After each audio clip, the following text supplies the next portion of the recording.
스마트폰만큼이나 가장 많이 쓰이는 전자기기가 바로 PC인데요.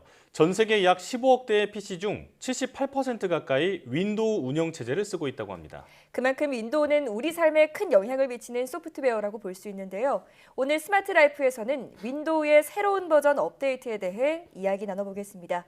IT 칼럼니스트 이효훈 씨와 함께하겠습니다. 어서 오십시오. 안녕하세요. 네, 안녕하세요. 저희가 지난 시간에 개발자 회의 소식을 전하면서 마이크로소프트가 6월 말경에 이 새 윈도우 버전을 발표한다는 얘기를 했는데 이게 공개됐죠? 네, 그렇습니다. 지난 6월 24일 윈도우의 새로운 버전인 윈도우 11이 발표됐습니다. 출시는 올해 말쯤이고요. 미리 준비 좀 하라고 공개를 한 겁니다. 그렇군요. 그런데 제 기억이 맞다면 분명 윈도우 10이 마지막 제품이라고 했던 것 같은데요. 네. 왜 6년 만에 새롭게 윈도우 11을 내놓은 이유가 뭔가요? 그래서 저한테 왜 윈도우 11이 나오냐라고 네. 묻는 분들도 계셨거든요. 네. 이게 MS에서 공식적으로는 윈도우 10이 마지막이라고 한 적은 없습니다. 네. 다만 이 공식 행사에서 윈도우 10이 마지막이 될 거다라고 말한 적이 있었습니다. 예. 2015년 MS 이그나이트 행사에서 수석 개발자인 제리 닉슨이라는 에반젤리스트가 한 말인데요.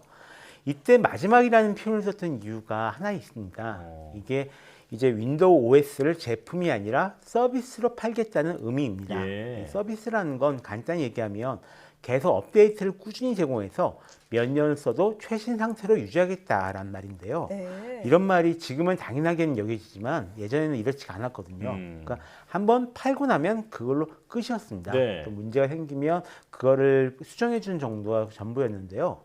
컴퓨터 대다수가 인터넷으로 연결되고 계속 보안 문제가 발생하는 상황에서 이제 그런 식으로는 대응할 수 없게 된 겁니다. 예. 그래서 앞으로는 한번 윈도우를 사면 계속 관리를 해주겠다라는 의미로 마지막 윈도우라는 말을 썼다고 합니다. 그러니까 실제로는 계속 업데이트되는 항상 새로운 버전의 윈도우를 쓸 수 있다라는 뜻이었는데 그걸 우리는 앞으로 윈도우 버전업은 없을 거다. 그렇게 받아들인 거죠. 예. 그러니까 예전처럼 윈도우 7이다 10이다 이렇게 뭐 버전을 구분해서 파는 게 아니라 어떤 버전이든 한번 구매하면 이제 계속 업데이트를 해주는 서비스를 제공하겠다 이렇게 정리할 수 있겠는데요.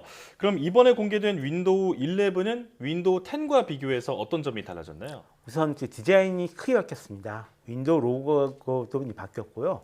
기존의 왼쪽 하단에 위치했던 윈도우 시작 아이콘이 가운데로 옮겨갔습니다. 예. 창도 각진 모양에서 시험카드처럼 모서리가 좀 둥근 그런 형태로 바뀌었고요. 반투명하면서도 입체적인 느낌이 나도록 바뀌었습니다. 예. 잠깐 설치해서 써봤는데요. 실제로 꽤 예뻐졌습니다. 네. 그리고 기능도 몇 가지 추가됐는데요. 스냅 레이아웃이라는 기능을 이용하면 여러 개 떠 있는 창을 좀 쉽게 정렬해서 볼 수가 있습니다. 네. 창을 여러 개 열어놓고 쓰시는 분들이 반길 만한 그런 기능이고요. 또 자동으로 콘텐츠가 업데이트되는 위젯도 추가됐는데요. 스마트폰처럼 날씨나 새로 도착한 이메일, 그날의 뉴스, 주가 같은 정보를 시시때때로 불러와서 보여줍니다. 예. 또 게임을 좋아하는 사람을 위해서 보다 빠르고 선명하게 게임을 즐길 수 있도록 지원하기도 한다라고 합니다. 그리고 마이크로소프트 팀즈 같은 화상 통합 프로그램이 내부적으로 통합되었고요. 안드로이드용 스마트폰용 앱을 실행할 수 있는 기능도 들어갔습니다. 네. 예. 앞서 잠시 영상으로 살펴봤지만 바뀐 디자인도 기능도 많이 기대가 되는데요. 그 중에서도 조금 전에 안드로이드 스마트폰용 앱도 실행할 수 있다라고 말씀을 하셨는데 이 스마트폰에서 쓰던 앱을 어떻게 윈도우에서 그대로 실행할 수 있는 건가요?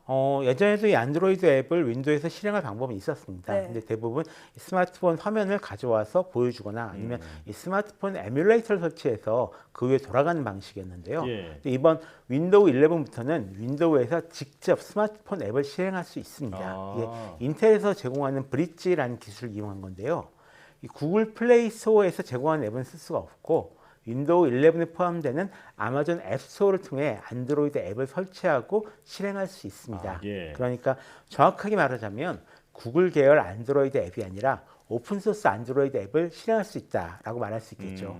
그리고 이에 맞춰서 윈도우 11에도 자동 화면 회전이나 아니면 멀티터치 제스처 같은 모바일 OS 기능이 좀 대거 지원될 예정입니다. 네. 점점 PC와 스마트 기기의 구분이 사라지는 느낌이 드는군요. 네.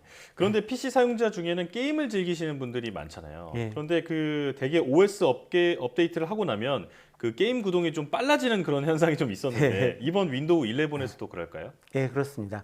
다만 특정 조건을 갖췄을 때만 그런데요. 네. 우선 윈도우 11에서는 게임을 할 때 인공지능을 이용해서 자동으로 고명암 대비 기술, 그러니까 화면을 보다 선명하게 만드는 기술이 적용됩니다. 네. 엑스박스 X 같은 이 가정용 게임기에 들어간 기술인데요. 이번에 윈도우 11에도 들어갔습니다. 또 엑스박스 게임 패스가 있는 사람은 윈도우 11에 들어간 엑스박스 앱을 이용해서 클라우드 게이밍 서버에 접속해서 설치 없이 바로 이제 고사양 게임을 즐길 수 있고요. 예. 또 다이렉트 스토리지라는 기술로 쓰입니다. 네. 이 저장 장치에서 그래픽 카드로 바로 데이터를 전송한 기술인데요. 이 기술을 쓰면 이 CPU 부담이 줄어들어서 보다 고품질 게임을 즐길 수 있다라고 합니다. 네. 다만 이 기술은 좀 비싼 저장 장치와 비싼 그래픽 카드를 갖추고 있어야만 네. 쓸 수가 있습니다. 아, 네. 네. 아쉽게도 이 게임과 관련된 기능을 무조건 사용할 수 있는 게 아니라 이 기능들을 사용을 하려면 부품을 바꿔야 하는 예. 거군요. 자, 그러고 보니 윈도우 11 시험판이 나왔다고 하던데 혹시 써보셨나요? 예, 설치해서 좀 써봤는데요. 네. 처음엔 좀 쓰지 못할 뻔했었습니다. 예. 처음에 이 윈도우 11을 딸 수 있는지 없는지 확인하는 이 그런 프로그램을 처음 설치했었거든요. 네. 근데 거기서 제 컴퓨터에는 윈도우 11을 설치할 수 없다라고 나왔기 때문입니다. 예. 근데 제가 나름 좀 최신의 PC를 쓰고 있어가지고 네. 이게 왜 안 되지 해서 좀 많이 좀 당황을 했었거든요. 근데 알고 보니 이번 윈도우 11에서는 보안 기능이 강화되면서 보안 부팅이나 TPM 입장령 같은 특정 기술을 요구했기 때문입니다. 제 컴퓨터에도 들어가 있는 기능이긴 한데 평소에는 좀 꺼놓고 쓰고 있었거든요. 예. 그래서 일단 기능을 다 켜고 설치를 했는데 시험판임에도 불구하고 좀 빨라진 그런 느낌을 받을 수가 있었습니다. 네.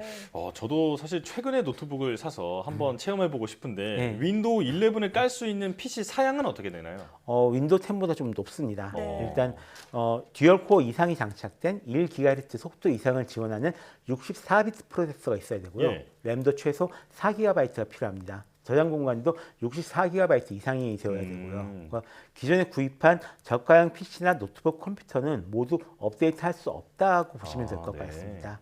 또 아까 말한 대로 TPM이라는 보안 모듈을 지원해야 하고 다이렉트 X 12 이상을 지원하는 그래픽 카드가 필요한데요. 또 인터넷 연결도 반드시 되어야 합니다. 일단 이번에도 정품 윈도우 10에서 윈도우 11으로 무료 업그레이드를 지원하긴 하지만 조건이 굉장히 좀 까다로워진 그런 상황이죠. 네. 자, 그런데 지난 버전이었던 윈도우 8에서 윈도우 10으로 올라갈 때는 그렇게 까다롭지 않았는데 그쵸. 이번에 이렇게 까다로워진 이유는 뭔가요? 어떤 분은 이제 90 컴퓨터를 다 털고 가기로 했다. 뭐 네. 이렇게 농담처럼 얘기를 하시기도 네. 하는데요. 일단 두 가지 이유가 있습니다. 하나는 마이크로소프트 팀즈 같은 오피스 프로그램이 윈도우로 통합되면서 MS 오피스가 들어가는 최소 사양을 맞춰야 할 필요가 있었고요. 예. 이게 딱 2배 더 높은 사양입니다. 그래서 또 다른 하나는 짐작하셨다시피 보안 문제입니다. 최근 랜섬웨어로 인해서 피해가 매우 크게 발생하고 있는데요. 2001년 코드레드 바이러스나 2003년에 세계 인터넷을 마비시켰던 슬래머 오암 바이러스는 윈도우 보안 업데이트로 어떻게든 해결할 수가 있었지만 네. 최근 등장하는 바이러스들은 이게 좀 더 이상 쉽게 막기가 어려워지고 있다고 합니다. 이 때문에 예전부터 이 보안 모듈을 반드시 탑재할 것을 권장을 해왔었고요. 이번에는 아예 강제하기로 한 것 같습니다. 네. 그렇군요. 자, 그렇다면 윈도우 11 업데이트를 꼭 해야 하는지가 궁금한데 사실 예전에 그 7에서 10으로 넘어갈 때도 예. 불편해지는 게 많다고 해서 억지로 그 업데이트를 안 한 분들도 많았거든요. 이번에는 뭐 업데이트를 해야 할까요? 사실 지금도 윈도우 XP를 쓰고 계신 분 많이 계신데요. 맞아요. 네. 꼭 옮겨하실 필요는 없습니다. 네. 이 하드웨어 문제도 있는 만큼 윈도우 10을 그냥 쓰시는 분들 많이 계실 거라고 음. 생각을 하고요. 또 저 최근에 확인한 일인데 최근 관공서에 납품된 컴퓨터 중에는 최신형이라도 보안 모듈이 없는 경우가 좀 있다라고 합니다. 네. 새로 사실 분들은 윈도우 11으로 업그레이드가 가능한지 고려를 해보셔야겠지만 네. 당분간은 윈도우 10으로도 충분하고 계속 지원을 받을 수 있으니까요. 굳이 나오자마자 바꾸실 필요는 이제 없을 것 같고요. 또 윈도우 11 무료 업그레이드도 이 OS가 출시된 다음 2022년부터 시작할 예정입니다. 다만 예전에 저희가 이 윈도우 XP가 중단될 때 이 네. 정부기관에서 행정기관 윈도우 XP 대응 종합 상황실까지 운영했을 정도로 굉장히 고생했던 그런 기억이 있거든요. 네. 맞아요. 또 인터넷 익스플로러도 윈도우 11부터는 아예 사라지고 윈도우 10도 한 2025년까지만 지원을 한다라고 하니까요. 천천히 업그레이드 할 준비를 하긴 해야 할 것 같습니다. 아, 네. 자, 다양한 기능 개선이 이루어진 윈도우 11의 모습이 기대가 됩니다. 지금까지 IT 칼럼니스트 이효훈 씨와 함께했습니다. 오늘 나와주셔서 고맙습니다.